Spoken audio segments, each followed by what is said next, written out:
Hi, welcome to the Gamesplainer. I'm Jeff the Gamesplainer, and today I'm gamesplaining Via Nebula.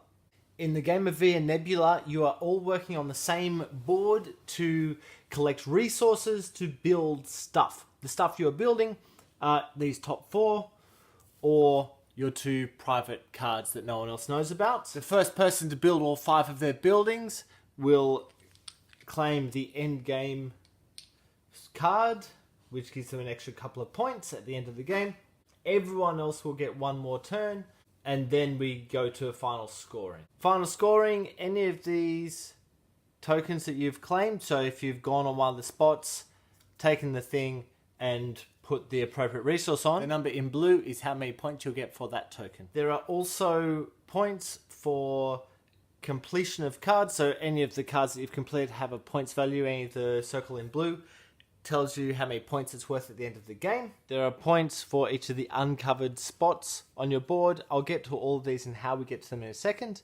And there are negative points for any of the unused items that are left on your fields. So we know where we're heading at the end of the game. How do we get there? That's a really good question. I'm so glad you asked. On your turn, you will have 2 actions that you can do. There are 6 different actions available to us. One of those actions will take both of the actions for your turn. So let's run through them real quick. First up, we have placing a craftsman. These are your craftsmen. On a 2-player game, we've got 3 of these craftsmen. On a 3 or 4-player game, we only play with 2 of the craftsmen. You can place a craftsman onto any spot that holds a token. So it's one of these tokens. When you do that, for example, I'll take that, which will give me 1 point at the end of the game, and that one will then turn into 2 hay. In a 4-player game, you'll get the number in the hay itself, so the 3, but on a 2 or 3-player game, you see there's some little dots down here, you'll only get 2 of those resources. So those resources go in just there. You're only allowed to play that action with available craftsmen, so once you have no more available craftsmen on your board, you can't take that action until those craftsmen have been returned to you. And I'll get through to that in a moment. The next thing you're able to do is place a building site. The building sites are going to go on these spots that look kind of like building sites. In the 2-player game, you'll be placing one of those guys, which takes up the entirety of the building site. In a 3 or 4-player game, you'll just take up half of the building site, which means that either another player can take the other half, or you may wish to use the other half a second time. However, this is a 2-player game, so we can take a building site for that player. The next thing you're able to do is explore fog sites. So you'll take a tile from the leftmost portion, because, as I said earlier, once you've got rid of all the tiles in a pile, there's points at the end of the game. And you will place that token over one of the fog spots. The fog spot that you're placing it over must be adjacent to a space that's occupied by one of your players, or adjacent to an empty meadow. So black could place this here, here, here. Of course, we've got a guy that is available to us, or here, here, here. So anywhere around those spots are absolutely fine. The action that takes 2 turns, so both turns, is to do exactly the same thing as the fog, but to cover up one of these spaces. That's a space with a petrified forest. So you notice there's a few of them around the board. So taking 2 complete turns, he might put one there. And that uses the same rules as before, so he could put one there or there, but not anywhere else at the moment. The next action that's available to you is transporting a resource back to one of your building sites. So I have a building site just here, I have a resource there.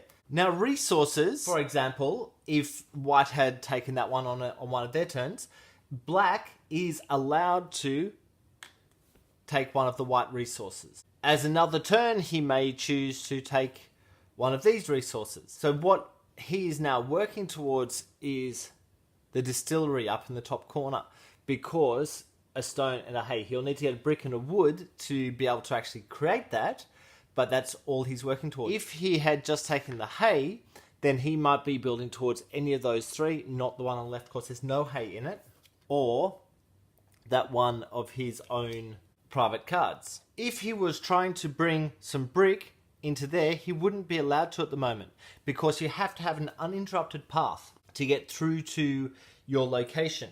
So he couldn't take a brick because there, he would need to build another way around to get brick to the location he's trying to get to.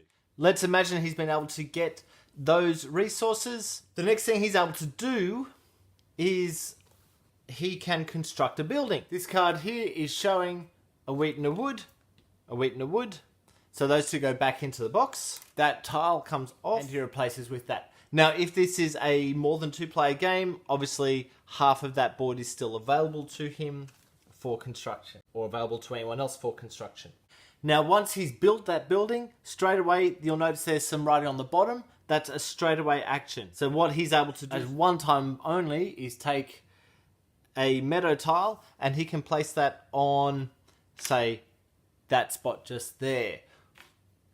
These spots are spots that are normally not allowed to be built on. So that card allows him to place it. They've called forbidden spaces. That card allows him to place that tile over a forbidden space. That then becomes his bonus points at the end of the game. If you're playing a larger than 2-player game, so a 3 or 4-player game, you can deliver from any side. So even if this was sitting over this side, you can still deliver to it. It doesn't actually matter the orientation of where the card is. Once one of the contracts has been depleted, then we reveal another one. If in the previous example, there was a good left over, that good would get placed on there, and that's worth -1 point at the end of the game. So you want to try to avoid doing that as much as possible. And that is everything. That is the game. So you're, in essence, racing to build towards 5 of these tokens, so 5 completed buildings. You can only be building 3 at a time, and you can only have a maximum of 3 of your guys out on the board. They will come back. So say someone uses that, this guy will then come back. So he can be then placed out onto a future location.